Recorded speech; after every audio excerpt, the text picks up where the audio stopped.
somebody asked me the other day, people use your injection? I'm like, dude, if you got to ask that question, you clearly don't know what's going on in competition barbecue. Yeah. You clearly don't. You're still running and gunning.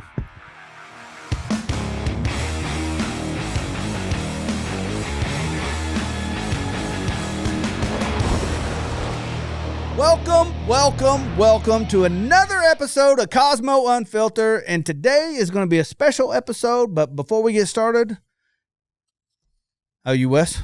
Hey, I'm good. You switched it up on me there. I did, didn't I? You did. Like that?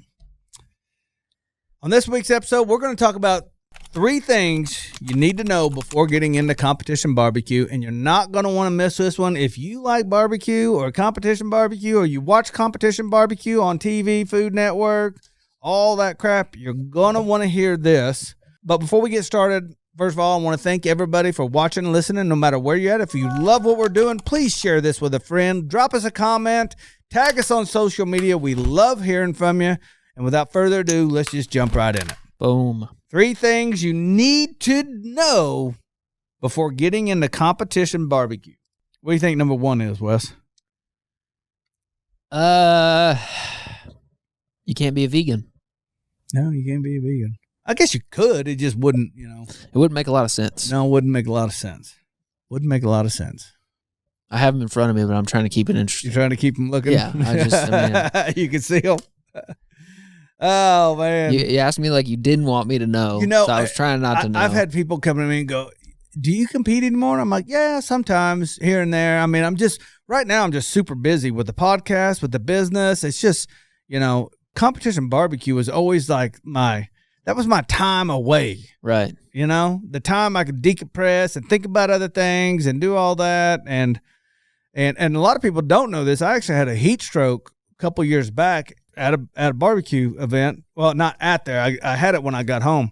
But man, now it seems like all of the events out here are in the friggin' heat, and I can't do it. So coupled with me being busier now and just not being able to set in the heat, so I have slowed down on that.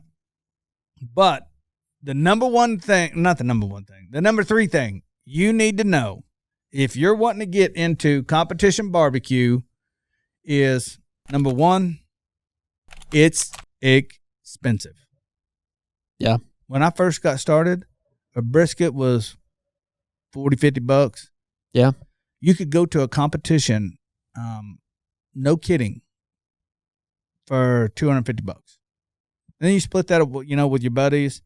It wasn't bad. Yeah, that's not bad. What do you think it costs now? Well, there's a bunch of reasons, but I bet you spend $1,000 for just like a casual one, and then probably $1,500, $2,000 for a big one. I'd say $1,500, $2,000. Yeah. Yeah. Now people are running, 2 Wagyu briskets. Yeah. There's $200, $250 right there. Just in meat. A piece. Yeah. They're running Duroc ribs, which I'm not a fan of Duroc. I'm not a fan of Duroc in general. It's a different game now. Duroc is just, it's not I don't understand. I don't know who made this a good pig. They just, yeah. I don't know. I like Burke's. Yeah. Honestly, Burke meat's better, in my opinion. But the meat has just gotten out of control. Yeah. Out of control. It's not even, you're just, the kind of stuff you got to buy just to be there. Yeah. Our injections, rubs, sauces, and glazes are the cheapest thing you'll buy. Yeah. The cheapest thing you'll buy to get there. Yeah. And I hate to plug myself, but between myself and the teams we sponsor, I think we're at 9 world champions now. That's cool.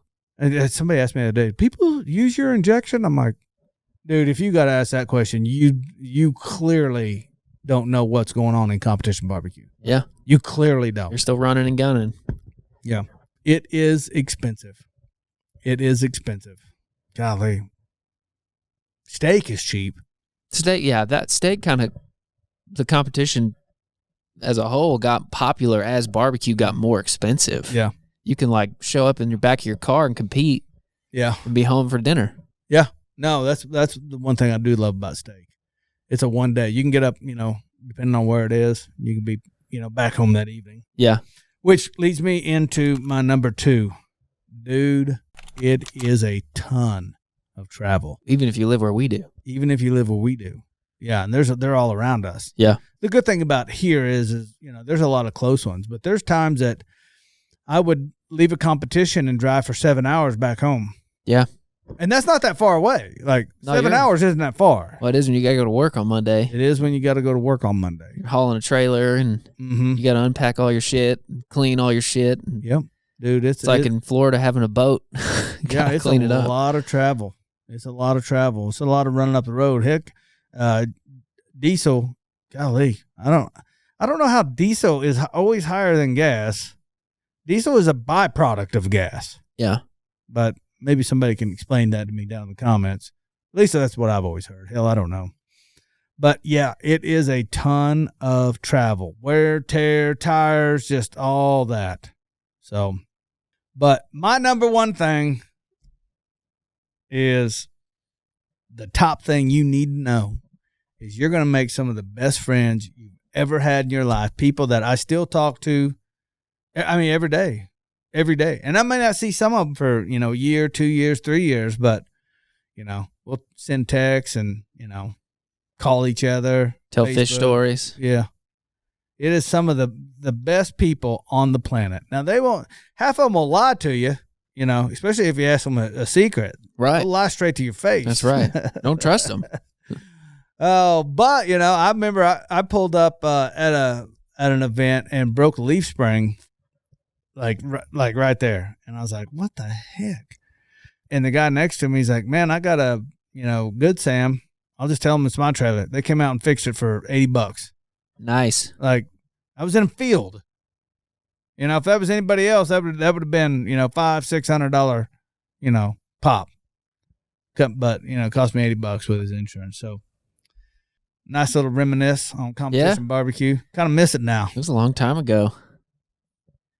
Yeah, it was the last one. Last time I was at a barbecue event was the pandemic. The pandemic started shutting down. Oh yeah. What do you do? It'll come back. Well, hey, I want to thank everybody for watching. If you enjoy this episode, share it with a friend.